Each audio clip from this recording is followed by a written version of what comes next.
यह कहानी है एक ऐसे राजा की जो अपनी रानी के लिए लड़ी गई गाथा के कारण पूरे भारत में मशहूर है।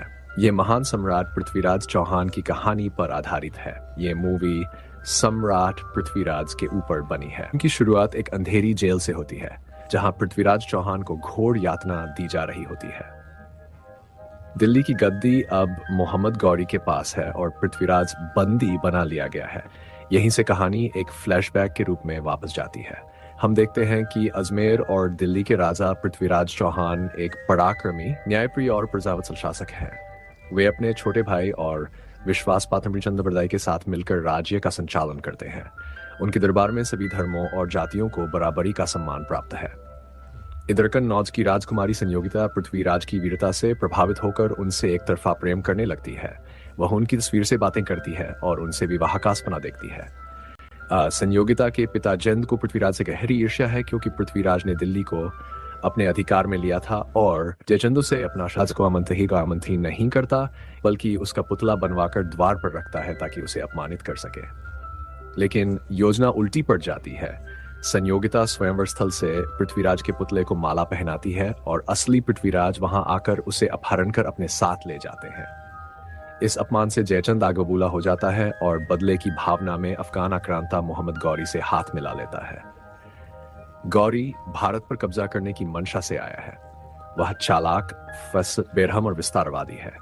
वह जयचंद की सहायता से भारत पर हमला करता है। तराइन की पहली लड़ाई में पृथ्वीराज अपनी सेना के साथ वीरता से लड़ते हैं और गौरी की सेना को परास्त कर देते हैं। गौरी को बंदी बना लिया जाता है, लेकिन पृथ्वीराज क्षत्रिय धर्म और भारतीय परंपराओं के अनुसार पराजित शत्रु को माफ कर देते हैं और गौरी को जीवित छोड़ देते हैं। गौरी की हार अस्थायी साबित होती है। वह एक बार फिर आक्रमण करता है, लेकिन इस बार रणनीति के साथ। जयचंद और अन्य शत्रुओं की सहायता से वह पृथ्वीराज कमजोर करता है। तराइन की दूसरी लड़ाई में पृथ्वीराज की हार होती है और उन्हें बंदी बनाकर गजनी ले जाया जाता है। गौरी द्वारा उन्हें अंधा कर दिया जाता है। एक बार फिर कहानी वर्तमान समय में लौटती है, जहां अंधे पृथ्वीराज को गौरी दरबार में अपमानित करता है और उनकी वीरता का मजाक उड़ाता है। लेकिन पृथ्वीराज अब भी पराजित नहीं हुए हैं।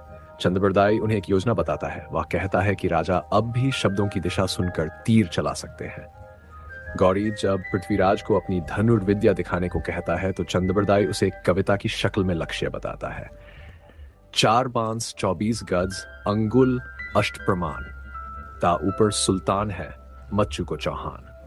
पृथ्वीराज बिना देखे ही गौरी को बांध से भेद देते हैं। इसके बाद पृथ्वीराज और चंद्रबरदाई एक दूसरे को देख अंतिम बार गर्व से मुस्कुराते हैं और आत्म बलिदान कर लेते हैं। फिल्म का समापन भारत के महान वीर राजा की शहादत के साथ होता है, जो केवल एक योद्धा नहीं बल्कि संस्कृति, परंपरा और सम्मान का प्रतीक था। पृथ्वीराज के बलिदान की कथा आज भी लोगों को प्रेरित करती है। अक्षय कुमार ने पृथ्वीराज के किरदार को पूरी गरिमा और वीरता के साथ निभाया है। मानुषी छिल्लर एक सुंदर, सशक्त और भावनात्मक संयोगिता के रूप में सामने आती है। सोनू सूद ने चंद्रबरदाई को आत्मीयता और बुद्धिमत्ता के साथ निभाया, जबकि मानव विज ने एक खतरनाक और निर्दयी गौरी के रूप में जान डाल दी।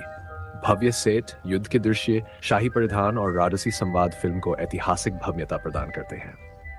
शंकर एहसान लॉय का संगीत, खासकर हर हर महादेव और हिंदुस्तान जैसे गीत, फिल्म में भावनात्मक गहराई लाते हैं। सम्राट पृथ्वीराज केवल एक ऐतिहासिक फिल्म नहीं, बल्कि भारत की वीरगाथाओं में से एक को जीवंत रूप में प्रस्तुत करने का प्रयास है। ये फिल्म वीरता, बलिदान, प्रेम और आत्मसम्मान की मिसाल है। जो लोग वीडियो में आखिरी तक बने रहे, उनसे हाथ जोड़कर विनती है कि चैनल को सब्सक्राइब जरूर करें। आपका सपोर्ट हमें और बेहतरीन कंटेंट बनाने के लिए प्रेरित करता है।